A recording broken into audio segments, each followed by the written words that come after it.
to Drum Talk TV, insightful interviews in the world of drumming, hosted by Dan Schinder. This interview is from the Performance Master Series, brought to you in part by Drums, Drummers, and Drumming. Today's guest is Brian Tichy.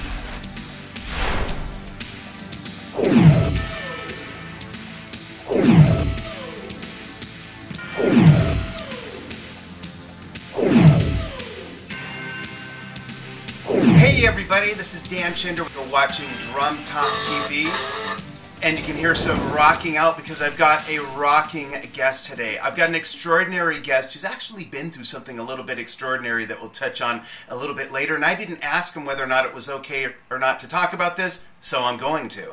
That's one of the deals with being on Dan's Drum Clinics. Follow Dan's lead. My guest today is Brian Tichy, and he is coming to us from Los Angeles, California. I'm at my office at DTTV Studios in Las Vegas, Nevada, so we're not that far away. But Brian, first of all, hi Brian, how's it going, man? It's going. You know how it's going? How's it going? Smoking. It's smoking. Smoking.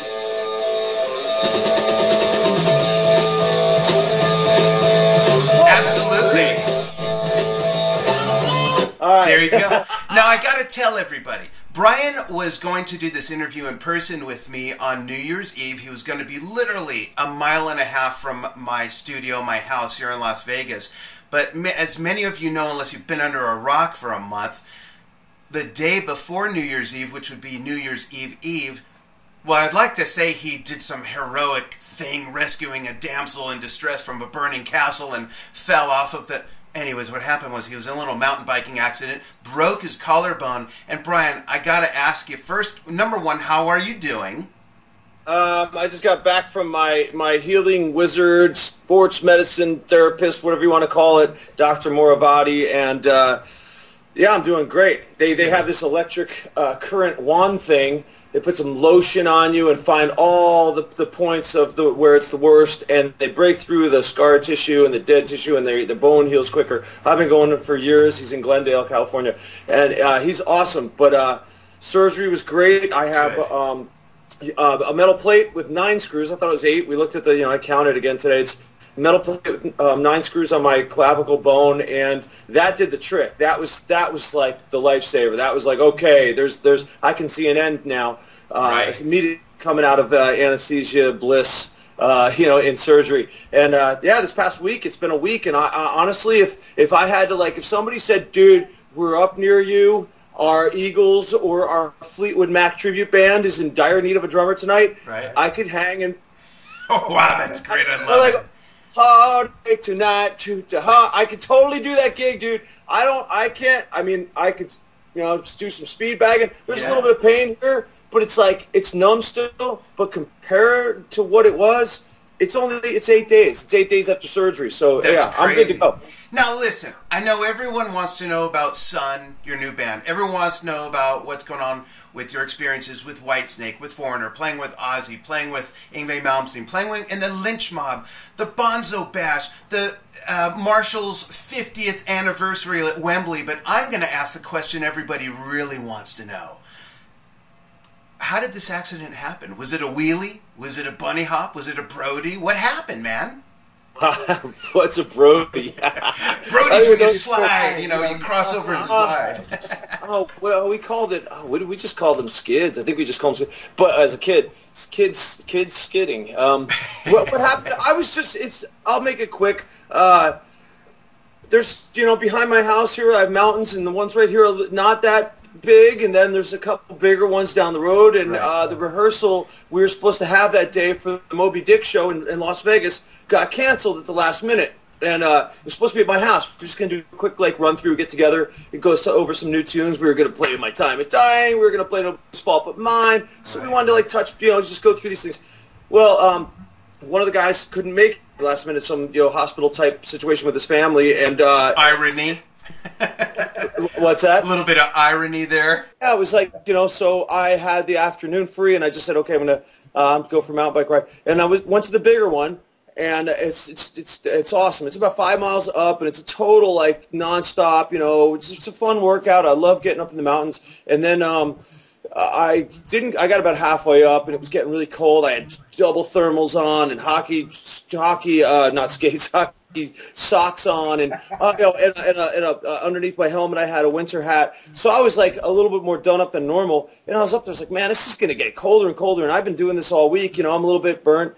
This is a pretty good ride as it is. So I just turned around, went down, and I misjudged a place where there's a gate, and you have to slow down. Here's the gate, of course. Slow down. You can see it coming. It's nothing, nothing crazy. You just go over this little mound, go around the gate, and back down. It's fine. But I was going, I go probably faster than I want to tell people because I say I'm really careful. But I love going fast, and I got to this turn and went, oh man, there's the gate. I'm already here. I thought I had one more turn. I go, I gotta get this. I gotta hit this mound. I have no time to slow down. This is the angle of this mound. It throws you. Supposed to throw you up in the air, and if you're planned for it, maybe you try to do a jump, but I had no time. I just went over it and got thrown over my bike. I had never hit the ground so hard in my life. Smashed my head. That's why I mentioned having the winter cap, because I think it kept the helmet in a better position and cushioned it a bit more. And I smashed my whole side.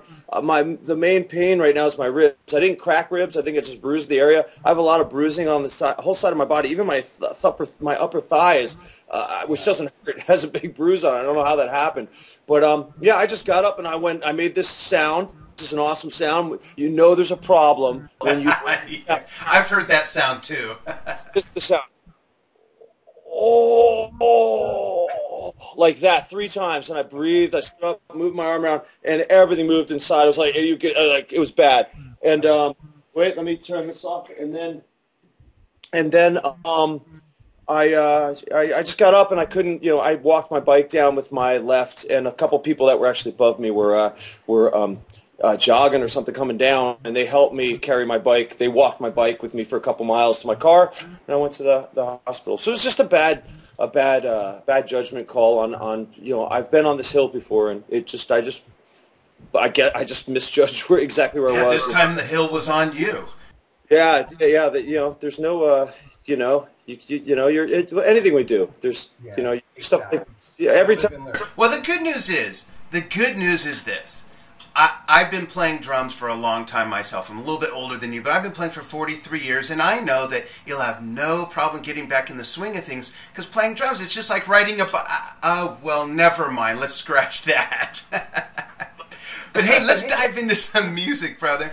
I want everyone to check out this piece that you have in the top 50 with your new band, S.U.N, which we're going to talk a lot about. We're going to talk about Bonzo Bash. But everybody... Brian's going to go through the lineup when we come back from this tune, but check this out. This is a great song. It's called I'm the One. If you don't know already, you're going to learn a lot about Brian just from watching this video, because as great a drummer as he is, he's that good of a guitar player and a songwriter and a producer. So check this out. We're going to drop it in. He's got to do a little lead in real quick. Ready? Hit it. Lead riff.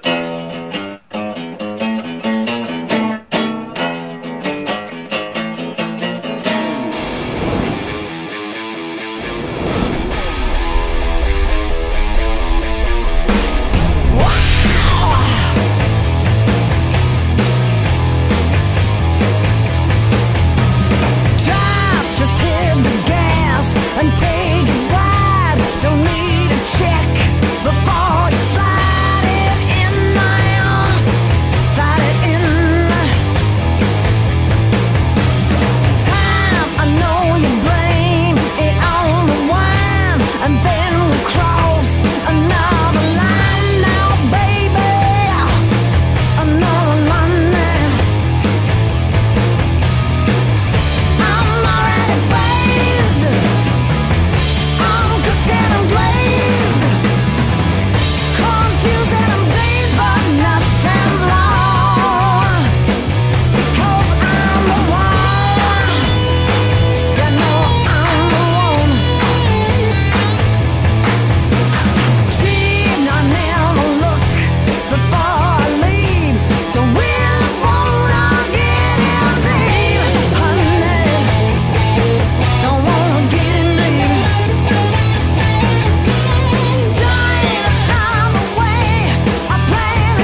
That's Brian Tichy on guitar and on drums on the recording. But Brian, go through your lineup. You got a great band. Give them some to do, and then I got a couple questions for you. On the record, it was done here at my house. The drums are in my living room. I tune them, engineer, place the mics, get the sounds, compress EQ, and one of the things was when I started doing this with the singer Sass Jordan, I said I'd really like to do this with no click tracks. I'd really like to do this, as honest as possible with the same way that the biggest records that we all grew up on and the biggest records in rock and roll were created. Yeah. And the drummer's supposed to be the timekeeper, and we play the drums and we feel a groove inside ourselves, and whatever makes us play how we play, I don't know that stuff. I just know that we all have something that makes us groove a certain way, right. And that's why Charlie Watts grooves how he grooves. That's why Joey Kramer grooves how he grooves. That's why Neil Peart grooves how he grooves, or Bonham, and so on and so on. And right. It makes everybody special. And to put us on a click, it's fine. I mean, I get it, but I'm just saying it's great. It's a great practice tool. It's amazing. You got to play to a click. Practice to your metronome, all your rudiments, lights off, the whole thing, speed, slow down, fast, everything. But when you actually play in a band, you're the one creating the groove. Let it breathe, right? It's got to breathe and be natural. Sharona, Barracuda, you know what I'm saying? Like, there's sick grooves there. What's his face? Tony Thompson. Something like Hot. It's so, these Power Station. Yeah. I'm just Phil Collins. These guys, they weren't playing the clicks back in the day. I know things changed in the '80s, and especially, but in more recent times, it's gotten way too. So I was like, no click. So I can honestly just sit here and go. People are so crazy that at this point they go, well, how do you edit drums without a click? I go, well, how do you edit drums? You just if you've messed up, you play again and you fix the fill or the part and you play just. You just play. You be a drummer. And you cut where that's my mess up, but that's where I did it good. You just cut the fat out and block it up. I mean, it's just like cutting 2-inch tape, but it happens a lot quicker. Right. So anyhow, Sass Jordan's the singer. She's awesome. I played with her back in the day, and that's how we met. And then we reconnected via like MySpace a few years ago, and she just stopped over on a vacation here in LA, and we wrote a couple songs, and we connected and we clicked. Michael Devin, bass player in Whitesnake, he's the bass player on the record and co-wrote some stuff. He's a great bud. So when this was going on, I was like, you got to come up and play. And his bass is seriously, his bass tones on this record they're so huge and awesome. Yeah, they're fat. I love it. The bass is probably a little louder than the guitars, and I love it because it just makes it gives the guitars this huge bed, which is like Zeppelin. It's like Jimmy Page isn't. Like, it's not like a Pantera record or Metallica or something. It's a different side. They're both heavy, and I love both sides of things. But I'm really a big fan of the the natural acoustic sound of a band, and this is how they sound, in a room or whatever. Right. On drums live is Tommy Stewart. Tommy was originally in Godsmack, and he was in Fuel and Everclear and Low Pro. He's a great drummer. We met on the 2000 Ozfest, and I'd watch him. I had the good fortune of being Ozzy's drummer, but watching when Tommy Lee was fronting his own band with Stephen Perkins on drums, and Static X was playing. Then you had Godsmack with Tommy Stewart. You had Vinnie Paul with Pantera, my favorite metal in the world, and then we got to play. So I played after these amazing drummers, people that I grew up on, or they'd be watching us at the end of the night. It was a really heavy thing, but Tommy. Every night, I was just like, this dude is just powerful, and he looks great. He just looks like power, Yeah. And he's so consistent every night. So we didn't talk for a while, and we reconnected a year or so ago. You connected with him. You asked him to do this. Obviously, he must have been all into it, right? Yeah, it's more like last summer on a Whitesnake break, we wanted to do this video for the song Nomad, just go into the canyons behind my house and just get us playing. We found this dead old tree sitting there, and I had seen it before. I was like, let's just set up, put the drums next to it, and then we didn't think of it until after, but you're frozen. I don't know if that's going to make a difference with us. No, you're okay. You're good. Okay. We broke off a branch, gave him 2 tree branches, and to my knowledge, I think Tommy's the first drummer in a video that's actually playing the drums with actual branches. And we're going to drop that in a little bit, too. It's a great video. Now, I want to point something out for people who don't know this. Many of you may know that Brian was in Whitesnake. Many of you might know that he's not in Whitesnake now. And, I have to tell you, I want to give you some props. for your quote and what you wrote on your website about leaving Whitesnake. And first of all, I want to tell everybody, if they haven't seen this yet, go to Brian's website. All his information is going to be at the end of the interview. And read what he wrote. Because, Brian, you were very magnanimous about saying, you know, and this is a short synopsis, but Whitesnake was a great thing. You know, who can complain about being an adult and playing in a band that you admired and practiced to when you were 9 years old? I mean, great experience. David Coverdale, from years and years and years of Whitesnake, long before there was the whole metal thing, really. And, of course, with Deep Purple, you know, a great gig to be in. And then Brian made a move that, quite frankly, is like a surgeon being at the top institute in the United States or Europe or wherever and saying, hey, you know what, I think I want to start my own practice. And a lot of people were like, whoa, what's with this guy? He's at the top. Well, it's all relative. I believe, and correct me if I'm wrong, that in Brian's mind, he was at the top of something, but he wasn't at the top of his goals. And you can never stop growing if you keep flourishing and fostering new ambitions and new goals. And because of Brian's talent of being such a great songwriter, great producer, great guitar player, as well as he is a drummer, he decided, I'm breaking off and I'm going out to do my own thing. What was that like? What was it like? Well, it just happened. I just announced it. I just wrote to David on Thursday. This was only a few days ago, and then he made an announcement on Friday, and then I wrote something. What you read, I wrote that. I wanted to give him respect, and I wanted to give a. It's not often that we read, like, you know.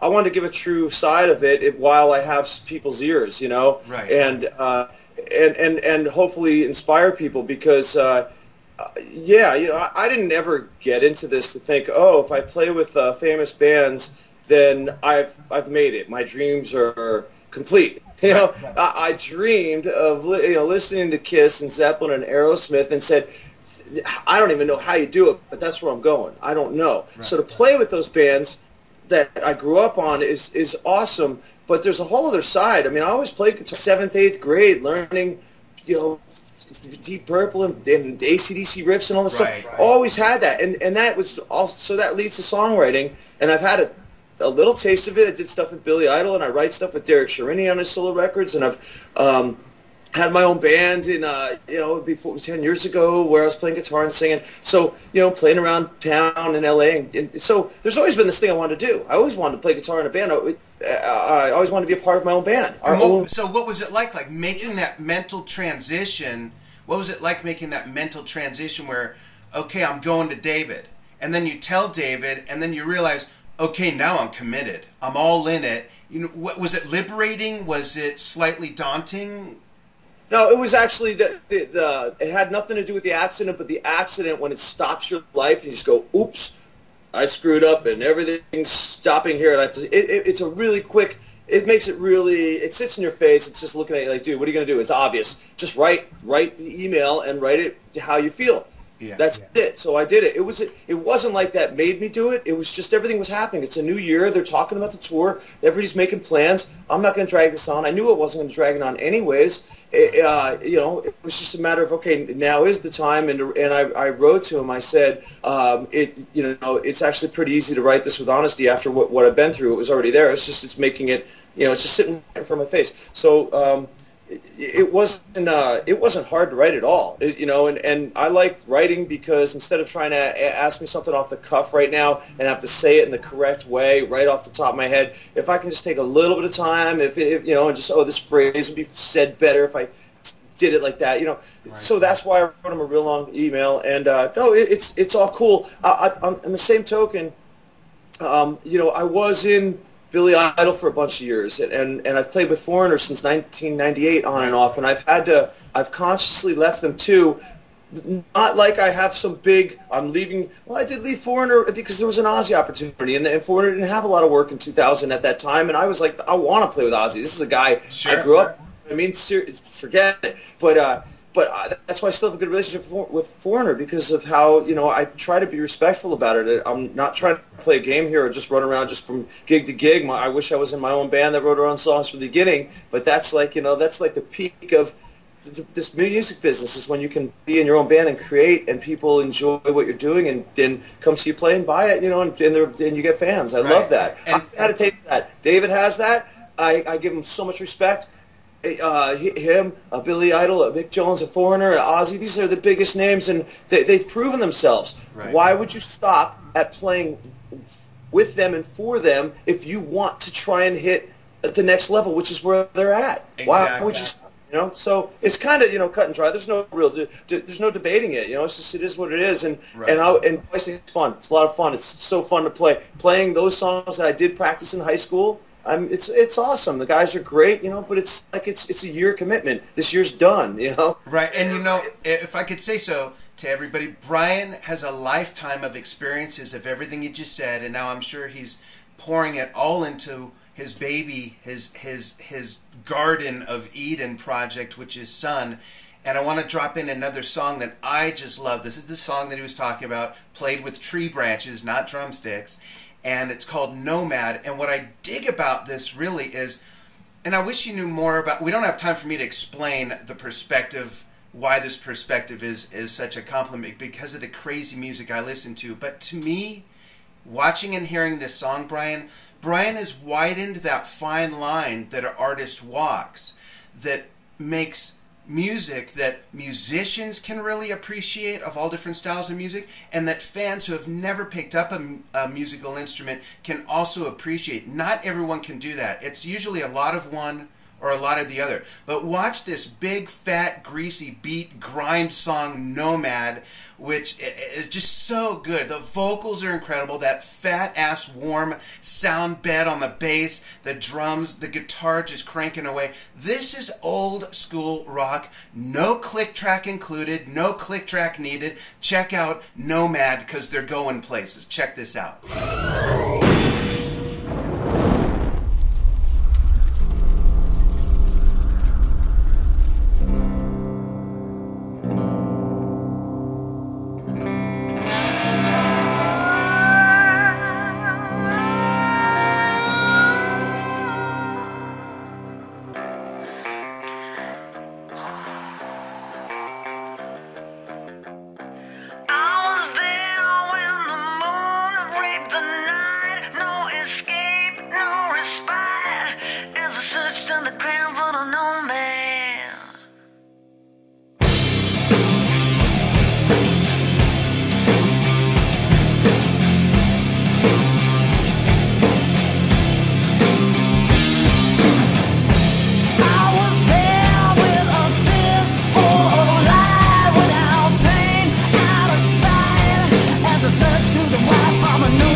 I love that song, man.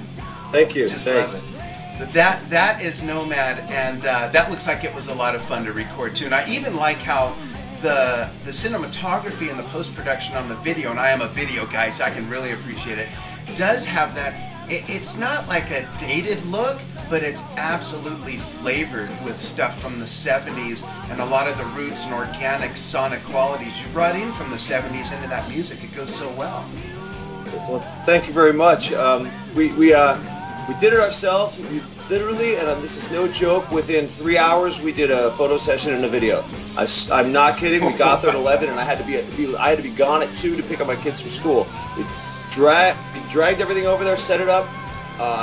It had this tunnel. There was a tunnel. It was already 100 degrees out because this is August in Canyon Country, Santa Cruz.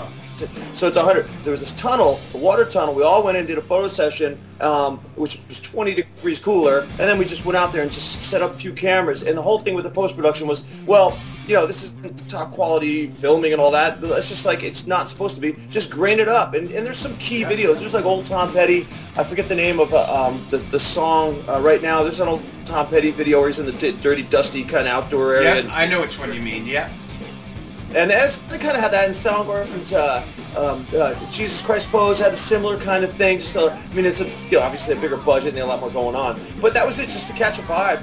And yeah, those drums, no hole in the 26 by 16 kick drum, 14, 16, 18, a superphonic, bunch of Pisces, and just make that groove relentless. You know, that was the main thing. And then go on to the old school Iron Maiden, Black Sabbath, go into Shuffle World in the middle and come out. Yeah, yeah. It works so well. It's great. Hey, let's jump to, you're welcome. Let's jump to what I believe you'd probably cite as a unique experience. I want to talk a little bit about the Marshall's 50th anniversary show that you were in. There was a special kit made for that.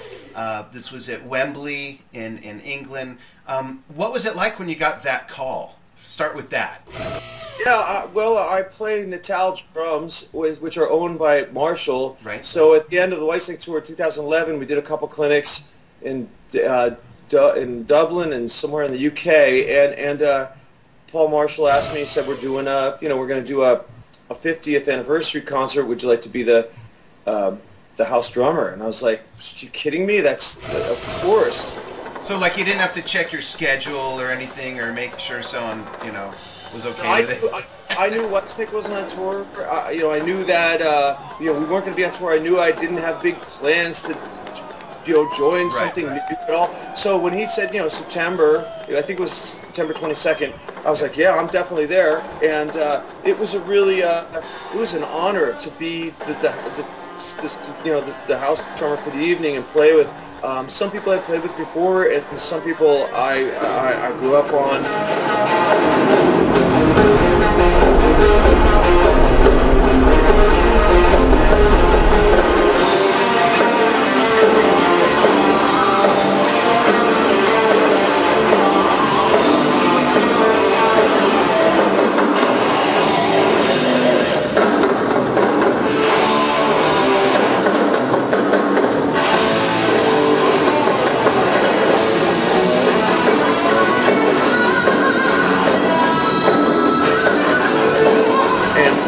Sit there with Nico McBrain hosting the event and having his drums, just hang with him at rehearsal. This is a guy that another guy I grew up on. It makes it so much fun to when you get to do stuff like that. It's always fun. It's always, we all want to work. We're all adults. You got to, pay your bills and stuff. But to share experiences that you're doing with people that affected the way you play and how you look at things, and then be like, hey, here we are, both a couple adults doing this. It's just like, but it's Nico. He's a legend. And I am a Maiden fan who was full-on Clive Burr fan who, for Peace of Mind to come out, and Where Eagles Dare introed that record and that fill and that drum tone and Nico's foot and on and on, and I love him. I love it. I used to practice those records all the time. I agree. I'm right there with you. I saw the first couple tours with Clive Burr. I remember Nico seeing the next run of tours with him. Great transition, great band. They're still hanging. And don't play golf with Nico. He's really good. Oh wow! I mean, what a great both drummers, Clive and Nico, both so great. Yeah. I mean, both were totally influential to me. I mean, great drum intros by both of them. That's like kind of a Maiden staple, is having cool drum intros and great drum parts. Exactly. But anyways, I mean, come on. Do you think those Maiden records are played? The click tracks? Come on, man. That's just Clive Burr. That's Nico's groove. That's what makes it exciting. That's how he feels the music around him. That's how the band plays to him. That's what we do. That's why we play. There's something going on that moves us. Right. I don't need clicks for that. Okay, I'll practice with click. Hey, talking about these different drummers brings another question to my mind, if you don't mind me asking. And we didn't talk about this before. And you know me, I don't like to be over-prepared for something. I think these sort of things always work better when they're just a natural conversation, and they're really lessons. The whole idea of drum talk and having guests on like you is so that we can all learn from each other's perspectives based on our own unique experiences. Some of them are current with projects we're working on. Some of them have to do with how we were influenced. Do you have any influences, Brian, that are maybe not obvious influences? I mean, people who know you from the music they know you from, of course they know Bonzo, you know, Ian Pace, you know, some of the other drummers you have already mentioned. Is there anybody that you listened to then or listen to now that someone might go, whoa, really, he's into them? Is there anybody like that for you? There's a whole long list, but I mean, as far as my number one, it's his birthday today. That's an interesting question. Number one favorite musician of all time that moves me the most, that is the most important to me, is Jimmy Page. Right, he's 69 today. Yeah. So he's number one. You know, and right after him is Bonham, and you know, Neil Peart was hugely influential to me growing up, like just ridiculously, because I love the band, the music, and I forget it. Just don't get me going. And, same here. Seen every tour since '78. Wow, that's awesome. Yeah. And but on the other side of stuff, top of my head, Clyde Stubblefield from James Brown. I love Clyde Stubblefield. If you don't have a James Brown CD called In the Jungle Groove, get it now and listen to track 3. It's called Give It Up or Turn It Loose. One of the most badass drum breaks you'll ever hear. Clyde Stubblefield. That's awesome. And also for a current drummer, I love Thomas Hawk and Meshuggah. I love them. I love everything is perfection to me. The whole band, everything about him. Thomas is amazing. Love everything about him. Can't listen to him enough. And that's great. Outside of you know, music and stuff, a couple things that come to the top of my mind. I mean, Muhammad Ali, forget it. He's such an inspirational man in every way. Absolutely. Sylvester Stallone, Mel Gibson. I don't care what you say, you know, whatever about blah, blah, blah.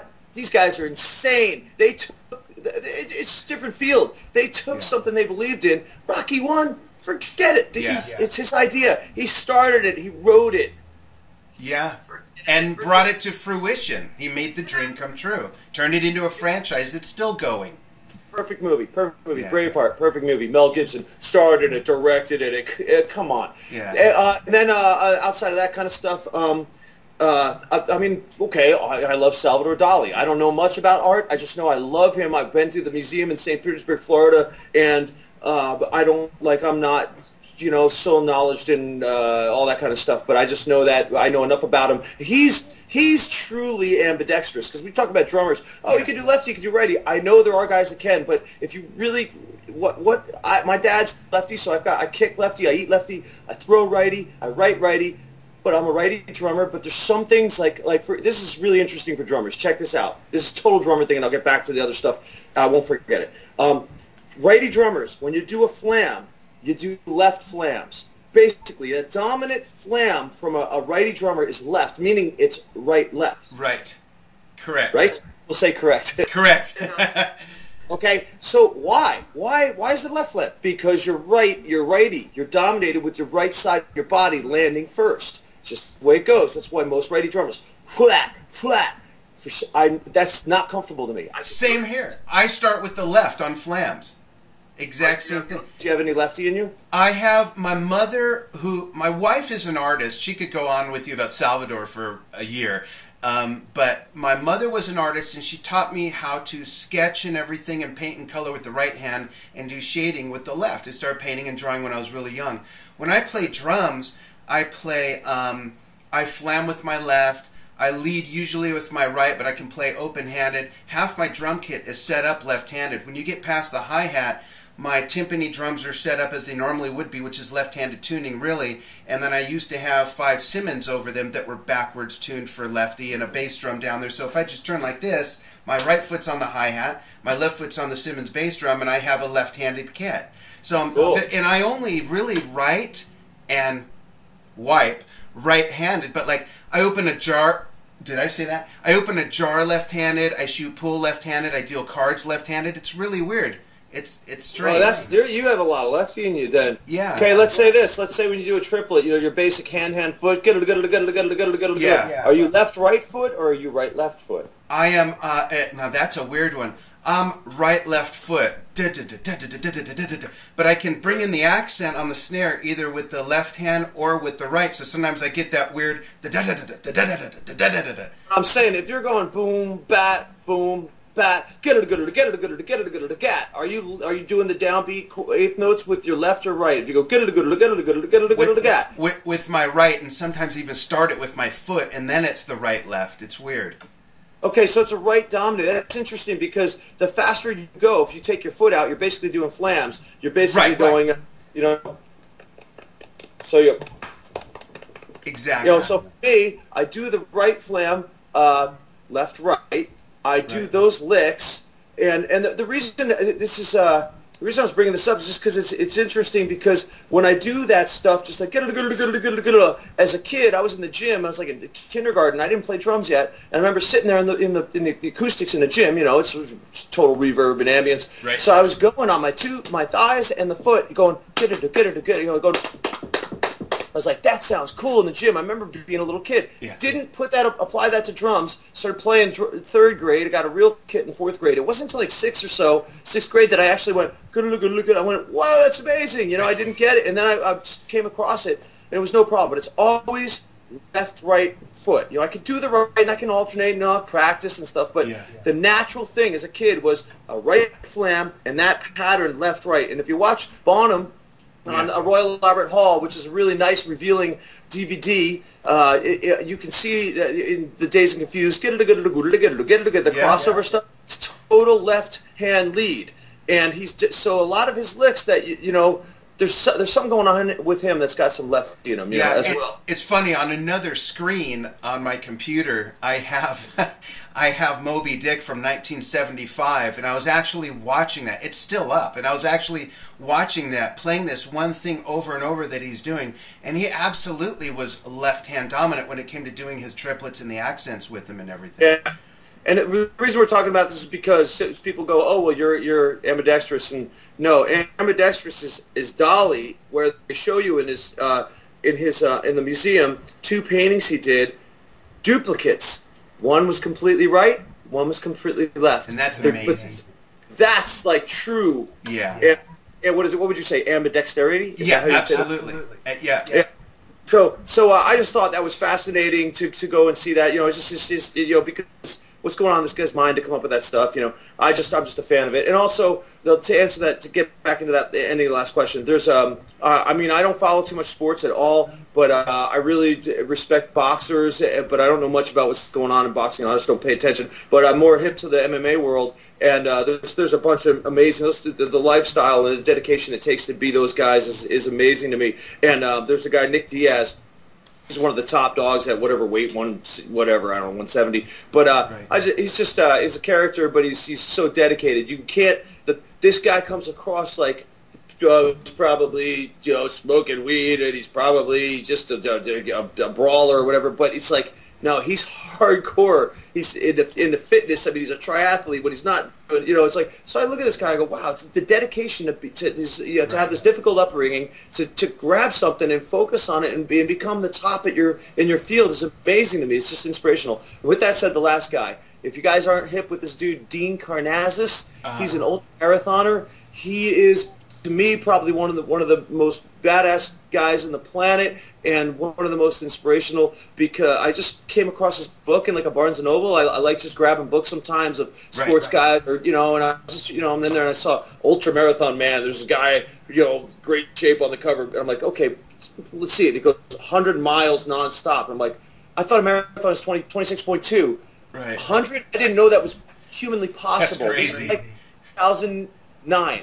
And I started reading all about him, and you can go check him out. He's just you just look at the guy and go, he's so focused and he's so nice about it, and he's so like, I'm just one of the guys, but he's so but what he's doing is insane, and how he writes about it, it just makes you really. I carry his book, Ultra Marathon Man, with me on my backpack all the time on the road, just because you grab just open it anywhere. I bought like 8 of them on a couple years ago on like eBay, and I just sent them to people as gifts, he's amazing. It's amazing what he's pushed himself to do, which I can't believe a human can do. That's great. Hey, thanks for sharing all those influences, not just in music, but in life and inspiration and growing a big heart to do.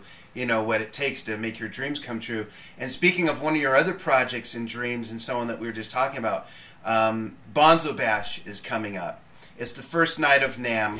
It's the 24th. Tell everybody about it, and can anybody get in? You know, go ahead and promote it, because I'm going to publish this before that happens. Yeah, awesome. It just was an idea that came to me one day in 2010, like May or something. I was just I just was like, wow, it's been 30 years since he passed away. So it was like, wow, man.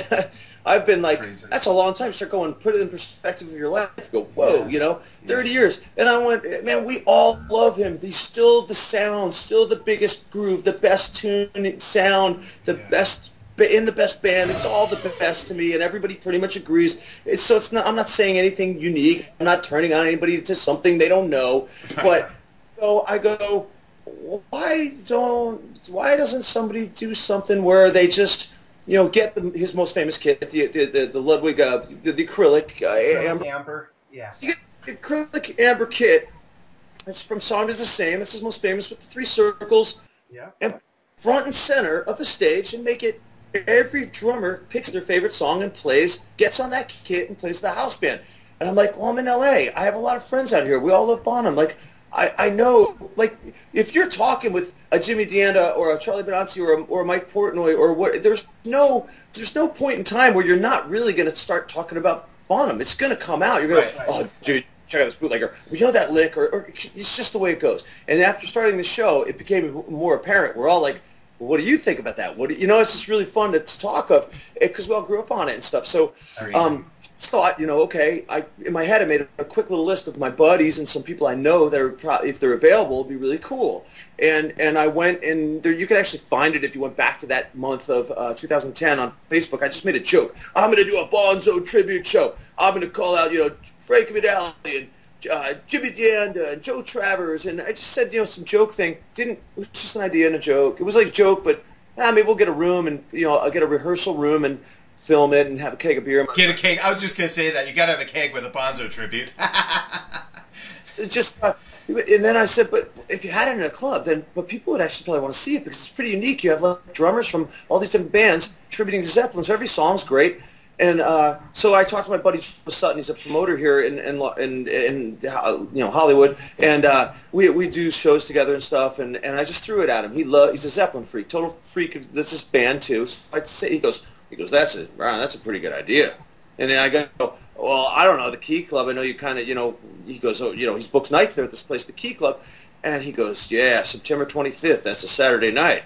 That could be fun. He goes, this promoter, this other jackass promoter has that night booked. I go, who? And he goes, Club Vodka. And that's it's his agent, his name for his thing. Club. I go, you have that night on hold? He goes, yes. So we asked the Key Club, and they said, cool, but of course then it's like a club, it's business. Get us big names and prove it to us, Right. Okay, let's do. So, I wrote to Jason Bonham. I wrote to, we got a hold of Chad Smith, Kenny Aronoff, Benally, and everybody's like, yes. It was the night of his passing, the 30th anniversary, and I think we just took it from there, and it became I didn't really realize that how much work was going to be. I don't mind stuff. I'm kind of like that anyways, like that sort of thing. Just keep things organized and try and be somewhat of a leader or whatever. I'm a Leo. I can't help it, then I was like, okay, how many drummers? You start going through. What do we do? Well, we need 3 techs. We got to have techs helping out with the angles of the kit. Well, we did it all, and we made it work. And we had Abe Boreal, Danny Carey, James Kotak, Chad Smith. I mean, it's 18 drummers that night. It was great. Jason closed the show. Zoe Bonham, his sister, came up and sang a song. Deborah Bonham, his aunt, John's sister, sang a song. Pat Bonham was up, at the Bonham table. So it made it super special. They all just happened to be in L.A. like at the same time. It just worked out. So it was a really awesome night, and it was just an idea. There was really nothing other than I can tell you 10 ideas I have right now about a drum set design, about a line of cymbals, about a blah blah blah. And I always just come up with ideas. Some of them are goofy. I mean, whatever. It's the ultimate drum roll. Hey, we did a photo session on top of a mountain behind my house. And at the end, I'm like, well, we got to carry these things down now. What if we film it and I just call it the ultimate drum roll? People think they're going to watch. Just roll the thing down, bass drum down, and it went all the way down. It's just silly or whatever. You only live once. That's great. Yep. So tell everybody out there, where is Bonzo Bash being held this year? Oh, the whole Bonzo Bash. Yeah, we did 2 more, January 12th and 13th of 2011 in LA and Anaheim. The Anaheim show was at the Galaxy, which is now called the Observatory. It's in Santa Ana, right next to Anaheim. We're doing it there again this year. We did the 4th one, the Bonzo's Birthday Bash at House of Blues on his birthday, May 31st, right. 2012. This year, we were like, I don't know what I'm doing this year. I'm not really sure. I know, I want to work Sun as hard as I can. That's, that's what I want to do. But we're like, man, if we do it around the NAMM show, there's other drummers that'll be around. We might be able to get some guys in that are from out of town. That's a big option. And other people, all the musicians that come in for the NAMM show, let's make it a show that people that aren't from LA can come to. Right. And that's why we get Thursday night. We got Thursday night at the Observatory. So it's January 24th.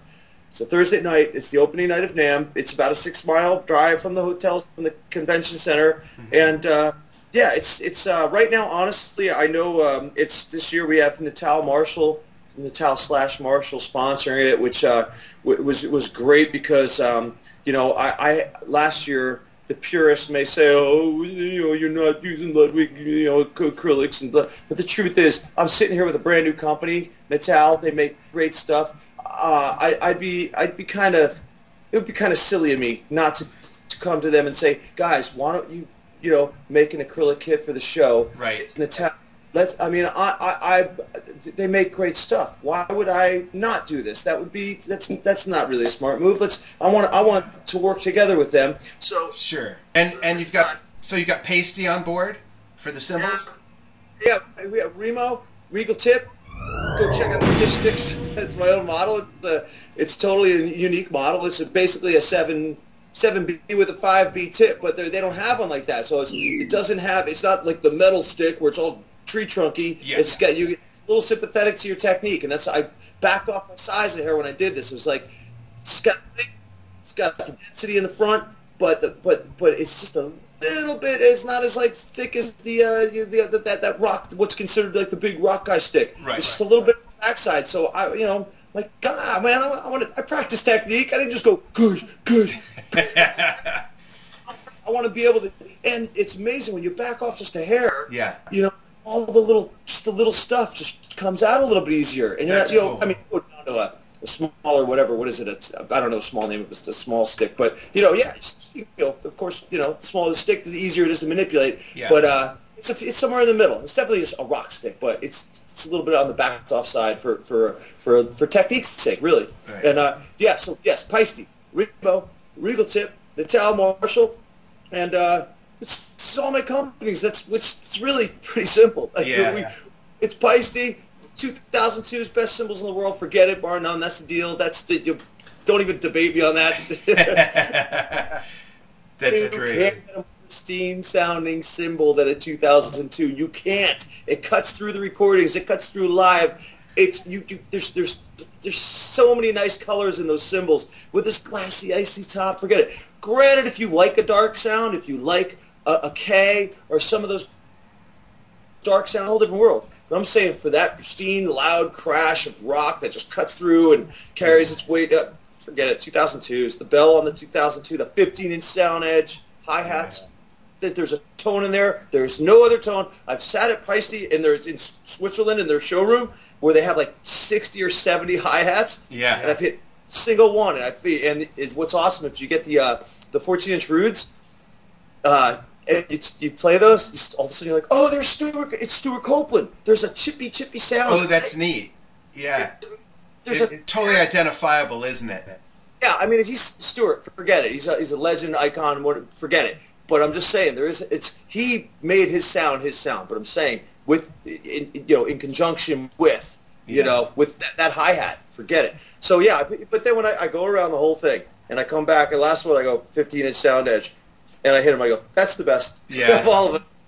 I love it. It's going to be a great night. And if you want, I mean, I have no problem reading off everybody that's involved right now. Yeah, go for it. Yeah, go for it. Okay, here we go. I think I'm going to try to do alphabetical order because it makes it. I think I have it right here. Okay. Bonzo Bash NAMM Jam 2013. We have, I don't know how many drummers it is, 20-something, 25, and a bunch of special guests. The drummers, right now, that I know are going to be there. Steven Adler, Guns N' Roses, Seven Etnopolis from Opium for the Masses, Charlie Benanti, Will Calhoun, Jimmy DeAnda, Virgil Donati, Chris Frazier, Gene Hoglan, John, wait, that's a question mark, hold on. James Kotak, Dave Lombardo, Ray, Nico McBrain, co-hosting, wow. Jonathan, Kurt Meyer, Xavier Muriel from Buck Cherry, Ricky Rocket, Stephen Perkins, Simon Phillips, Mike Portnoy, Glenn So, Tommy Stewart, me, Simon Wright, Yael, and Dan Schinder. Yeah. The tech of all techs who keeps us all together. Mike Miller. Yeah. Miller's there, and Todd Burr is the head tech. He's going to get up there and do a little something too. Those are the drummers, and JoJo Meyer. Sorry, JoJo. He was. I hadn't heard from him, and then he was like, we just heard. So it's all cool. Very cool. All right, I know them all. Special guests. Let's say we got Frank Hannon from Tesla. We got Nuno Betancourt. We got Doug Aldrich from Whitesnake. We have Jack Russell singing. We have Robert Mason on vocals. We have my buddy JD from Black Label Society coming in doing bass. We've got James Lomenzo playing some bass. We've got Jeff Pilson playing some bass. We've got Billy Sheehan playing some bass. Oh, wow. We've got John doing a little bit of singing. We've got, there's probably somebody else. Co-hosts, Nico McBrain, Carmine Apiece with his shoulder in a sling. He had some surgery. So we're going to still, I love him there. I love his history and how he ties into the whole big picture. Yeah. It's really special. It really is. He lived it. He was there. We weren't. So if you're at NAMM, get to the Bonzo Bash. And if you miss it, check it out online. Like I said, as we wind down this interview, all of Brian's information is going to be right before the credits. What's it called? Oh, that would be the Bonzo Bash. I hear something, like something's about to break. Baddest sound, baddest groove ever. Recorded with one microphone. One microphone, no click track.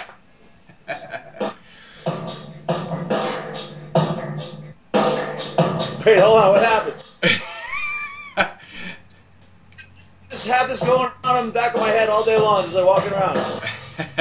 It's the dance version. Anyways. Hey, thanks for coming on. Yeah. Feel better. Thanks for having me. No, I feel great. It could have been so much worse. Yeah. You know, it really, I could have, could have been a whole other level of pain, and it's just I broke a bone and I got healed, and that's awesome. So right. it's right ribs right now. I smashed the ribs. I didn't crack them. I think I bruised them, and that's like more of the pain right now. This right. Is metal. They'll be one step closer to a metalhead now. There you go. Well, now Brian Tichy can legally set off the metal detector at the airport. Thanks for coming on the show and sharing all your great experiences with you and your new band. I hope that people in the 70-plus countries that watch this get totally amped by S.U.N. And stay tuned. I'll help release your press release of when the new live stuff is coming out. So Drum Talk TV will be in close contact with Brian Tichy's camp on that. And thanks for coming on. What else can I say, man? I really appreciate it. And let's go to somethinguntonothing.com. That's the band S.U.N. S.U.N. Something Unto Nothing. The record's available now on iTunes and Amazon, and we don't use click tracks and we don't use auto-tune. So if you're listening for some of that stuff, don't get the record. Perfect. But the physical CD comes out January 29th, and check me out. Oh, there it is. There it is. It looks like a comb. Hey, wait, that's where my comb went. Brian's got my comb. That's what's going on inside. Wow, that's crazy. Keeping it all together. Keeping it all together. Thanks for coming on. Thank you, everybody out there, for joining Brian and myself here on Drum Talk TV. place where lessons are learned not only from behind the practice pad, not just at the drum kit, but from listening to discussions about other people's perspectives based on their unique experiences. And now you have Brian's. Thanks, everybody. See you on the next episode. Bye-bye.